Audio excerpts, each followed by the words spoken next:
Assalamu alaikum everyone. Welcome back to my YouTube channel and you're watching now Future Build Academy. As you know that in our previous lectures we had learned about the marketing and the 4 P's of marketing and total series in the marketing. Now in our today's session we are talking about the relation of marketing with psychology. हम जैसे कि हम सब जानते हैं कि हमारी daily routine में साइकोलॉजी जो है वो हमें बहुत ज़्यादा हेल्प करती है और तकरीबन हर फील्ड में अगर आप देखें तो साइकोलॉजी एक मेजर रोल प्ले करती है आपको रोज़मर्रा की रूटीन में और किसी भी फील्ड में एडजस्ट होने के लिए। इसी तरह हम आज देख रहे हैं मार्केटिंग का रिलेशन साइकोलॉजी के साथ। नाउ देखते हैं psychology and marketing are closely intertwined. जैसे कि मैंने पहले बात की कि साइकोलॉजी और मार्केटिंग जो है बेसिकली वो इंटरवाइंड है एक दूसरे के साथ बहुत ज़्यादा। क्यों? क्योंकि हमारी जो मार्केटिंग है बेसिकली वो हमारे कंज्यूमर के बिहेवियर पे होती है और हमारी मार्केट के बिहेवियर पे होती है। और ये जो बिहेवियर है ये बेसिकली साइकोलॉजिकल बिहेवियर होता है जो हमारी अपनी परसेप्शंस होती हैं या हमारी एक रिसर्च कंडक्ट की हुई होती है हमने साइकोलॉजी पे और हमें पता चलता है कि ये मिथ्स हैं और यही साइकोलॉजी पार्ट्स हैं जो कि हर जो इंसान है वो इससे गुजरता है इस फील्ड से। Now as the marketing heavily relies on understanding human behaviour cognition and emotions to promote products services and brand effectively. Here are some key ways in which psychology intercepts with marketing. अब हम इसमें देखते हैं कि किस तरह से हमारा जो ह्यूमन बिहेवियर है, हमारे जो इमोशंस हैं, उनसे हम अपनी प्रोडक्ट को प्रमोट कर सकते हैं, अपनी सर्विसेज और ब्रांड को इफ़ेक्टिवली प्रमोट कर सकते हैं। इसमें हमारे पास ये अगर आप देखें तो एक प्रॉपर चार्ट है, ठीक है? ये वो की पॉइंट्स हैं या ये वो की टर्म्स हैं जो हमें कनेक्ट करती हैं मार्केटिंग को साइकोलॉजी के साथ। फर्स्ट ऑफ ऑल है कंज्यूमर बिहेवियर। जो हमारे कंज़्यूमर का, हमारे कस्टमर का बिहेवियर है, वो साइकोलॉजिकल बिहेवियर, वो मार्केटिंग में बहुत ज़्यादा अटैच्ड होता है। Then the market research, targeting and segment, branding and advertising, pricing and promotion, consumer decision making.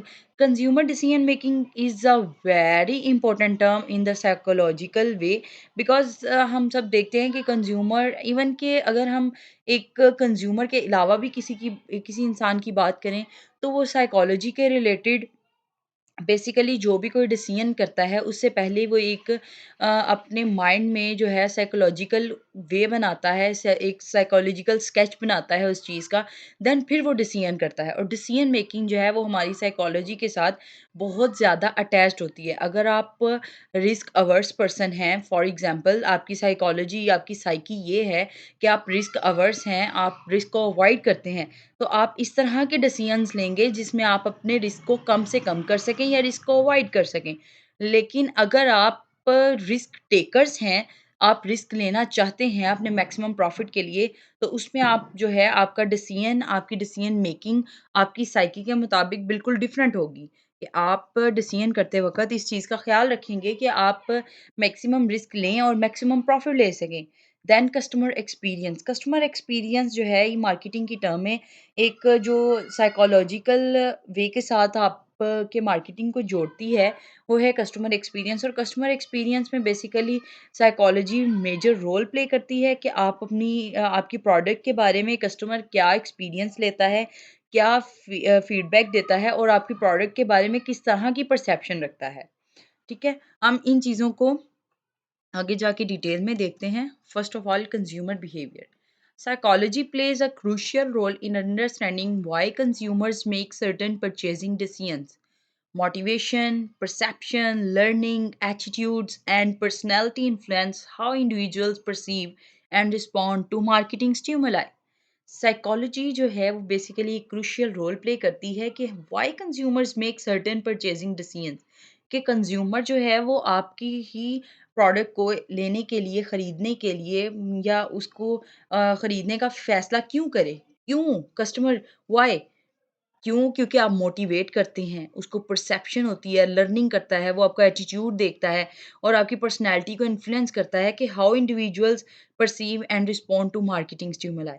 आप एक प्रोडक्ट आपने मार्केट में लॉन्च की, देन वो प्रोडक्ट जो है उसके साथ-साथ आपने जब आपने प्रोडक्ट की सेलिंग की, आपने अखलाकियात का ख़्याल रखा, आपने उसकी एडवर्टाइज़िंग की, आपने मोरल जो है उसको गिरने नहीं दिया, अपनी मोरल वैल्यूज़ को अप रखा, हाई रखा और कस्टमर ने परसीव किया, कंज़्यूमर का बिहेवियर ये रहा कि उसने वो मोटिवेट हुआ। उसने कुछ सीखा या उसने कुछ आपके अंदर कोई ऐसा एटीट्यूड देखा, कोई मोरल देखा कि उसको लगा कि मुझे इधर से ही ये चीज़ ये जो है परचेज़ करनी चाहिए। उसने ये डिसीज़न किया। ये बेसिकली आपका मार्केटिंग स्टिमुलाई जो है, ये आपकी साइकोलॉजी के साथ लिंक करता है आपका कंज़्यूमर का बिहेवियर, कि आपका कंज़्यूमर आपके बारे में क्या परसीव कर रहा है। बेसिकली हमारी जो साइकोलॉजी है वो परसेप्शन से ही स्टार्ट होती है। ठीक है? हम कैसा परसीव करते हैं, हमारा माइंड जो है वो किसी चीज़ को किस तरह से, किस वे में अपने अंदर जो है वो फिट करता है, या किस तरह से खुद में एडजस्ट करता है। Now move on the next slide, that is a market research. अब बेसिकली मार्केट रिसर्च में हम देखते हैं psychological research methods are used to gather insights into consumer preferences, desires and behavior. Techniques like surveys, interviews, focus groups, and observational studies help marketers understand consumer needs and preferences. अब इसमें basically क्या है कि हमारा जो psychological research method है, हमारा जो पीआरएम है, ये बेसिकली हम यूज़ करते हैं कि हम डिफरेंट कंज्यूमर की प्रेफ़रेंसेस को बेसिकली इसको हम एक टेस्ट कह सकते हैं कि हम कंडक्ट करते हैं, हम अपनी रिसर्च के लिए अगर आपने कोई प्रोडक्ट मार्केट में लॉन्च करनी है, तो आप पहले इस रिसर्च मेथड के ज़रिए लोगों की परसेप्शंस देखते हैं, लोगों की ख्वाहिशात देखते हैं और देखते हैं कि लोग आपकी प्रोडक्ट के बारे में किस तरह का बिहेवियर रखते हैं। देन आप कोई टेक्नीक इस तरह की यूज़ करते हैं कि जिसमें आप सर्वेज़ करवाते हैं या आप इंटरव्यूज़ के ज़रिए पूछ सकते हैं या कोई फ़ोकस ग्रुप्स होते हैं एंड ऑब्ज़र्वेशनल स्टडीज़ होती हैं, जो कि आपकी मार्केटर को हेल्प करती हैं कंज़्यूमर की नीड और प्रेफ़रेंसेस के लिए।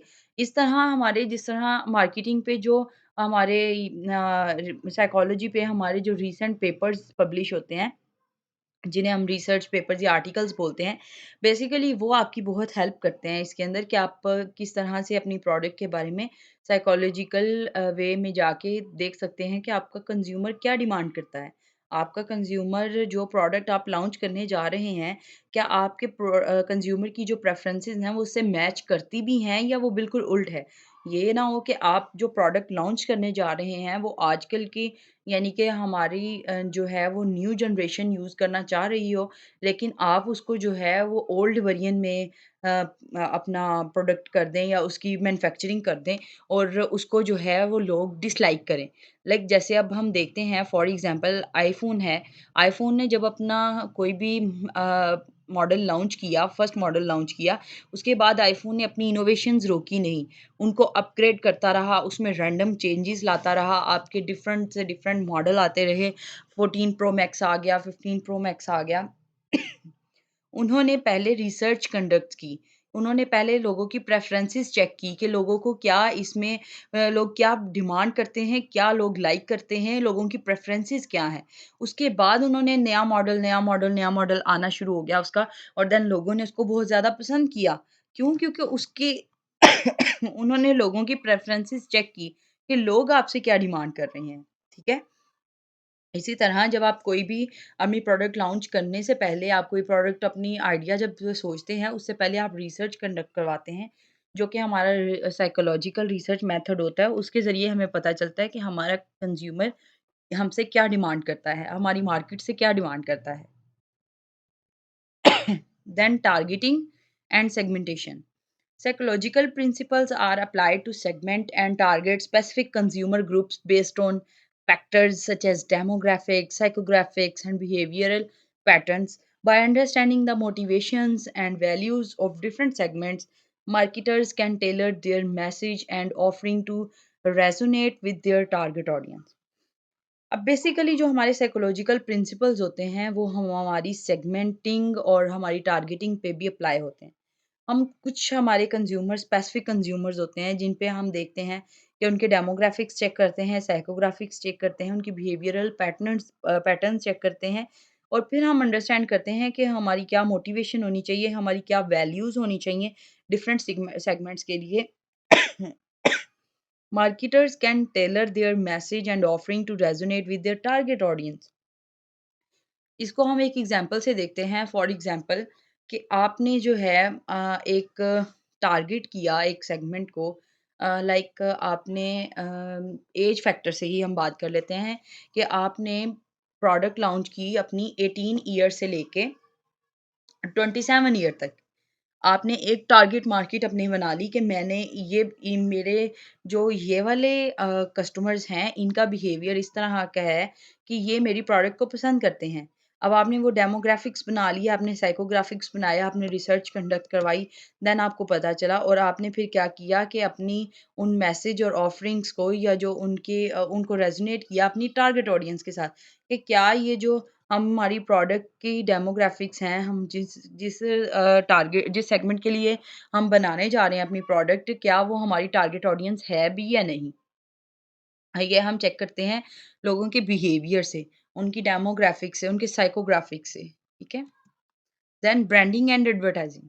Psychology informs branding strategies and advertising techniques aimed at influencing consumer perceptions, attitudes, and emotions. Concepts such as brand personality, emotional branding, and persuasion are used to create compelling brand narratives and messages that resonate with consumers on a deeper level. अब psychology हमें inform करती है हमारी branding strategies के लिए, हमारी advertising techniques के लिए, हमारे एम के लिए, जो कि हम इन्फ्लुएंस कर सकते हैं कंज्यूमर की परसेप्शन से, कंज्यूमर के एटीट्यूड से, उसके इमोशन से, कि कंज्यूमर हमसे बेसिकली साइकोलॉजिकल हम जो है किस तरह से ऐसी ब्रांडिंग करें या किस तरह से ऐसी एडवर्टाइजिंग करें जो कि या तो लोगों के इमोशंस को टच कर रही हो या लोगों की जो है पर्सनैलिटी को टच कर रही हो या लोगों की जो परसेप्शंस हैं उनके साथ मैच कर रही हो, और हम इस तरह से अपना मैसेज जो है, जो हम अपने कंज़्यूमर तक पहुँचाते हैं, हम अपना मैसेज इस तरह से डिज़ाइन करते हैं कि वो हमारे कंज़्यूमर के अंदर एक डीपर लेवल तक चला जाए। जिस तरह आपने पाकिस्तान में जैसा कि कुछ ऑयल या जो हमारी घी बनाने वाली कंपनियाँ हैं, वो क्या कर रही हैं, वो इस तरह से कर रही हैं कि जैसे जहाँ मामता वहाँ डालडा। बेसिकली वो आपके इमोशंस को टच कर रहे हैं। वो अपनी ब्रांडिंग और एडवर्टाइज़िंग में साइकोलॉजिकली गेम प्ले करते हैं, वो आपके इमोशंस के साथ खेलते हैं। इसी तरह से बहुत सी डिफरेंट एडवर्टाइजिंग है जो जिसमें इमोशन टच आता है, किसी में परसेप्शन आती है, किसी में एटीट्यूड आता है, किसी में बिहेवियर आता है। जैसा कि अगर हम अपने डिटर्जेंट की देखें तो वो सर्फ एक्सेल की जो हमारे पास एडवर्टाइजिंग आती है, उसमें हमारी परसेप्शंस डिफरेंट हैं।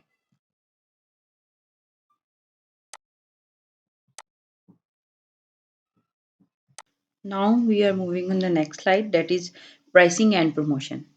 Basically, psychological pricing strategies leverage principles of perception and cognition to influence consumer perceptions of values and willingness to pay. Basically हमारी जो साइकोलॉजी है वो हमारी प्राइसिंग स्ट्रेटजी में बहुत ज़्यादा हेल्पफुल है। जैसे कि हम अमूमन जानते हैं कि लोगों का ये बिहेव है या लोगों की ये परसेप्शन है अबाउट प्राइसिंग कि वो अच्छी क्वालिटी देन अच्छी जो है प्रोडक्ट को कम प्राइस पे खरीदना चाहते हैं, ठीक है? ये लोगों की एक परसेप्शन है। हम पहले रिसर्च करते हैं, देन लोगों की परसेप्शन को अपने माइंड में रखते हुए इस तरह की प्राइसिंग स्ट्रैटेजी बनाते हैं, जैसा कि देखेंगे आप, that is consumer perceptions of value and willingness to pay. Customer क्या पे करना चाहता है आपको? कौन-सी ऐसी प्राइसिंग जो है या हम प्राइस सेट करें कि जिस पे जो आपका कंज्यूमर है, वो आपको पे करने के लिए विलिंगनेस हो, ठीक है? विलिंगफुल आपको पे करे। Then promotional tactics such as scarcity, social proof, and respiratory trap into psychological biases to stimulate demand and encourage purchase decisions.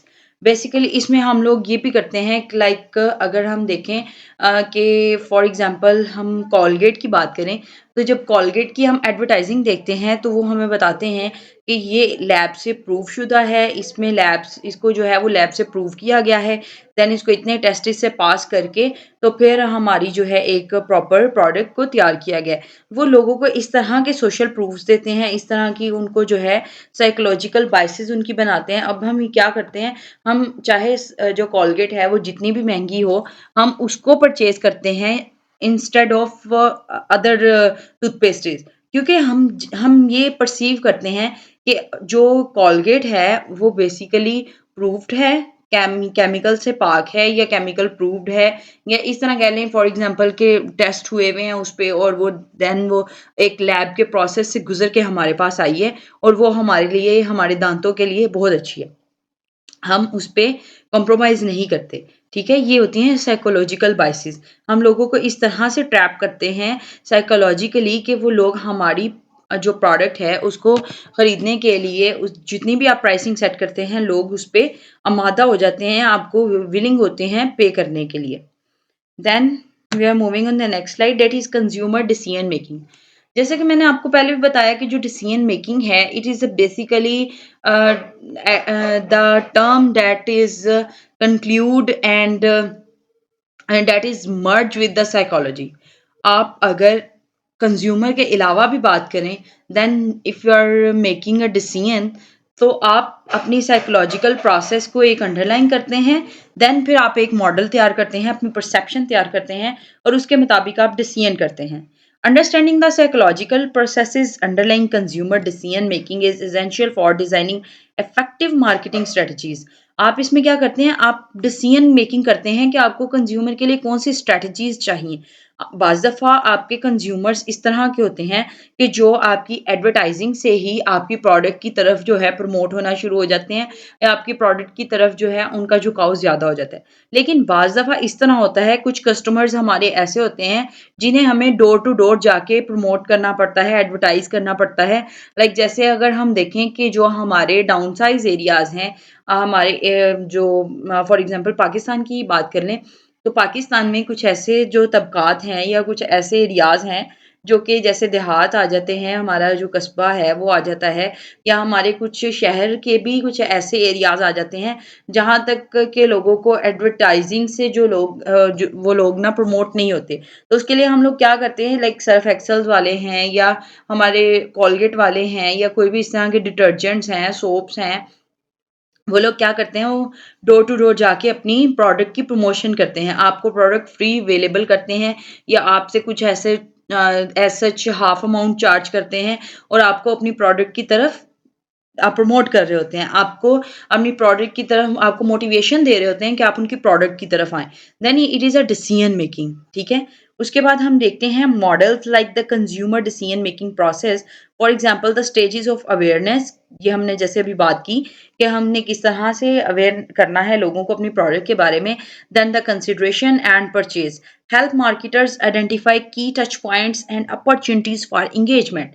हम देखते हैं कि कौन से ऐसे टच पॉइंट्स हैं, कौन सी अपॉर्च्युनिटीज़ हैं जिनके साथ एंगेज होना है हमें, जो हमें ग्रैब करनी है अपनी मार्केटिंग को बढ़ाने के लिए। और ये जो है प्रोसेस बेसिकली हम साइकोलॉजिकल करते हैं, हम लोगों की पहले साइकी को समझते हैं, देन हम अपनी मार्केटिंग में कोई भी स्ट्रैटेजी अपनाते हैं या कोई भी ऐसा स्टेप लेते हैं जो कि हमारी मार्केटिंग के लिए इफ़ेक्टिव होता है।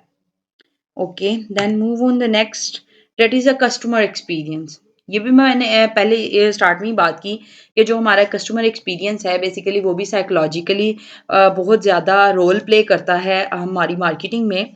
कि psychology informs the design of customer experiences that meet the emotional and psychological needs of consumers.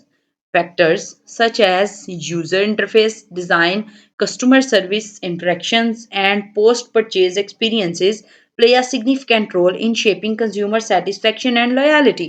अब साइकोलॉजी हमें इन्फॉर्म करती है, एक ऐसा डिज़ाइन जो है वो हम कस्टमर के एक्सपीरियंस का बनाते हैं जो इमोशनली जो है साइकोलॉजिकली नीड होती है कंज्यूमर की। फॉर एग्जांपल इस तरह से होता है कि कस्टमर हमारे पास आया, देन हमने उसको प्रोडक्ट जो है वो सेल आउट करते वक़्त हमने उसको ये कह कह दिया कि आपकी प्रोडक्ट की सर्विसेज़ जो हैं वो 1 ईयर के लिए फ्री हैं। आप जब चाहें आप हमारी शॉप में आएँ, आपके प्रोडक्ट में कोई भी इश्यू होता है हम रिज़ॉल्व करेंगे या कंपनी पे करेगी। तो इसमें क्या होता है कि ये आप साइकोलॉजिकली, इमोशनली जो है अपने कस्टमर को ग्रैब कर रहे हैं कि उसका एक्सपीरियंस आपके साथ अच्छा रहे, वो आपके बारे में अच्छी परसेप्शन बना के जाए, आपकी प्रोडक्ट के बारे में अच्छी परसेप्शन बना के जाए, आल्दो आपकी कंपनी के बारे में अच्छी परसेप्शन बना के जाए, ताकि जब आप दोबारा वो कंज़्यूमर उस प्रोडक्ट को परचेज़ करने के लिए मार्केट में निकले, तो उसकी सबसे पहली प्रेफ़रेंस जो है वो आपकी कंपनी हो, वो आपकी शॉप शॉप हो, वो आपकी प्रोडक्ट हो, ठीक है? ये होती है हमारी साइकोलॉजिकली कस्टमर को हम एक ऐसा एक्सपीरियंस दिलाते हैं कि कंज़्यूमर बार-बार आपकी ही तरफ ग्रैब होता है। कंज़्यूमर आपकी जो प्रोडक्ट है उसको छोड़ के मूव ऑन मतलब किसी और उसकी तरफ प्रोडक्ट की तरफ मूव ऑन नहीं करता, किसी कंपनी की तरफ मूव ऑन नहीं करता। और अगर इसकी अगर आप दूसरी सिचुएशन देखें, आप देखें सीनरी के उस तरफ देखें, तो आप अगर फॉर एग्ज़ाम्पल या आप कहें कि कस्टमर आपके पास आया, देन उसने कहा कि आप मुझे ये ऑफ़र करें। कस्टमर ने आपसे कहा कि आप मुझे ये ऑफ़र करें कि मेरी जो मैं प्रोडक्ट आपसे परचेज़ कर रहा हूँ, इसकी 1 साल की आप मुझे गारंटी दें और मुझे ये वारंटी दें कि मैं जब आपके पास मेरी प्रोडक्ट अगर ख़राब हो जाए फॉर इंस्टेंस, तो मैं आपके पास आके अपनी प्रोडक्ट की सर्विसेज़ करवा सकूँ और आप मुझे ये फ्री चार्ज करें। देन कंपनी ने जो है वो कहा जी नहीं, नहीं ये मैं आपको फ्री चार्ज नहीं कर सकता, हमारी कंपनी अलाउ नहीं करती, हमारी शॉप का ये रूल नहीं है, हमारी ये पॉलिसी नहीं है। तो वो कस्टमर क्या करेगा? कस्टमर आपकी प्रोडक्ट से बदज़न होना शुरू हो जाएगा। वो आपकी कंपनी से जो है वो अच्छी परसेप्शन लेके नहीं जाएगा, वो किसी और ऐसी कंपनी की तरफ जाएगा या कोई ऐसी कंपनी तलाश करेगा कि जो प्रोडक्ट के लिए वो इतना ज़्यादा पे कर रहा है, उसकी कम से कम जो कंपनी उसको वारंटी दे रही होती है या जो कंपनी उसको कह रही होती है कि आपके सर्विसेज़ चार्जेज़ फ्री हैं या आप जब भी अगर आपकी प्रोडक्ट को कुछ होता है, आप हमारे पास लेके आएँ, देन हम आपका इश्यू रिज़ॉल्व करेंगे। तो कस्टमर आपका ऑटोमैटिकली उसकी तरफ शिफ्ट होना शुरू हो जाता है और उसकी परसेप्शन जो है वो उनके रिलेटेड ज़्यादा अच्छी हो जाती है निस्बतन आपके। वो आपको छोड़ेगा और किसी और की तरफ जो है वो मूव ऑन कर जाएगा। Factors such as user interface design, customer services interactions जो भी हमने बात की कि आपका कस्टमर के साथ इंटरैक्ट कैसा है, कस्टमर क्या परसीव करता है, क्या परसेप्शन लेके वो आपकी शॉप या आपकी कंपनी से बाहर जाता है या आपकी प्रोडक्ट से बाहर निकलता है। And post-purchase experiences play a significant role in shaping consumer satisfaction and loyalty.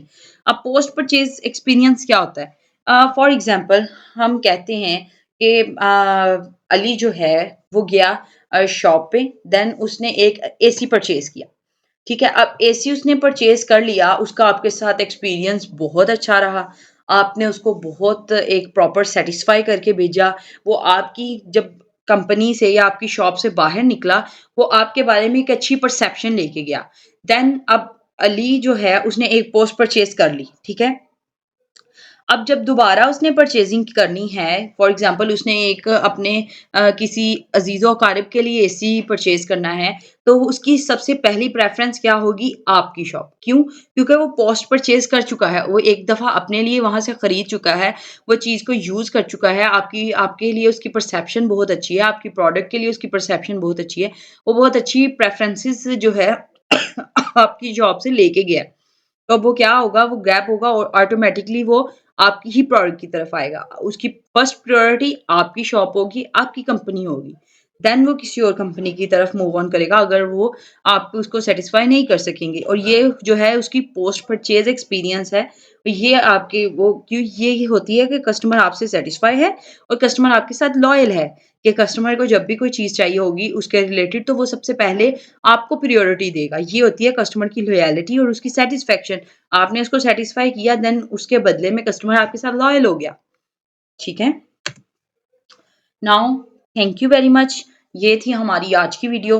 Hopefully कि आपको आज का टॉपिक बहुत अच्छे से समझ आया होगा and if you have any query, any question, then you comment in the comment section. I will answer you. मेरी चैनल को सब्सक्राइब करें, लाइक करें, कमेंट करें and also share my videos for you to your friends and relatives for better understanding. Now, stay happy, stay blessed. Allah Hafiz.